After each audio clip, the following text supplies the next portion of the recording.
Okay, pag-usapan natin yung engagement ring na nagkakalaga ng 299. Actually, I feel very sad sa part ng lalaki. Kasi bilang isang lalaki, actually hindi naman mahalaga yun sa amin, yung mga material na bagay na yun. At saka umabot na rin kayo ng 8 years. Hanggang 8 years ba naman naging materialistic ka sa kanya? Hindi naman sukatan yun ng pagmamahal niya sa iyo, yung engagement ring. Yung merong ibang babae nagsasabi na iwan mo na yun kasi ganun. Actually, yung tunay na lalaki, nag-prepare yan para sa future nyo. Hindi yan nag-prepare sa mga engagement ring kasi wala kaming pakialam dyan. Material ba na bagay lang yan. Yung mahalaga sa amin, mabigyan namin ng kaginawaan yung anak namin tsaka yung asawa namin. Ganun lang yun. Kahit during sa kasal nga napakalaking saya ng babae. Yung abot langit yung ngiti niya dahil sa bongga-bonggang kasal. Actually, yung iniisip ng lalaki, iba.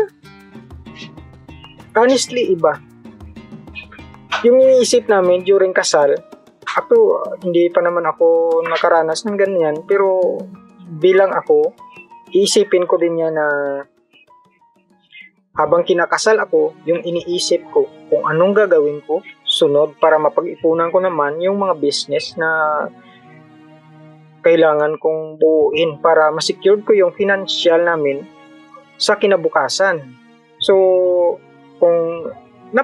kung gusto mo ng bongga-bonggang kasal at sa mga fancy ring na mga pagkamahal-mahal, hindi ka naman bagay na ikasal sa isang matinong lalaki kasi nga napaka-materialistic mo. So kung talagang mahal mo yung lalaki, dapat mahalin mo rin yung future ng magiging anak nyo. So paano kayo? Kung binuhos nyo na yung lahat sa engagement ring pa lang sa kasal nyo, so paano kayo mamumuhay ng matiwasay? So bilang isang lalaki, habang magnubya pa lang tayo, naka-prepare na yan. Nagpe-prepare na yan. Hindi yan kung ano lang maisip mo, tapos bibilhin niya. Hindi ganun. Kasi mahirap yung buhay.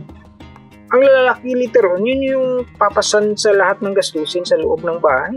Tsaka yung mga gastusin ng mga anak, kung ano-ano pa yung mga hospital bill, lahat, bahay, lupa, lahat lang yan. Ang problema sa'yo, sinukat mo lang sa value ng engagement ring. Napakamali yun. So, ganun lang. Sa mga babaeng ganyan, tigilan nyo na yung kapanood sa mga teleserye at mga teledrama na mga hindi ho yan realidad. Ang realidad ho dito. Tigilan nyo na yung pag-Facebook, YouTube, mga panonood ng mga Korean at mga na yan. Kaya kayo nagiging single mom kasi hindi kayo bumabase sa mga realidad. Hindi gano'n na yung realidad. Magtiwala kayo sa mga husband ninyo, sa mga nobyo ninyo, at saka suportahan nyo siya sa kung ano mang plano niya. Kasi sa inyo, napakababaw lang engagement ring lang. Sinira nyo na yung 8 years na relasyon.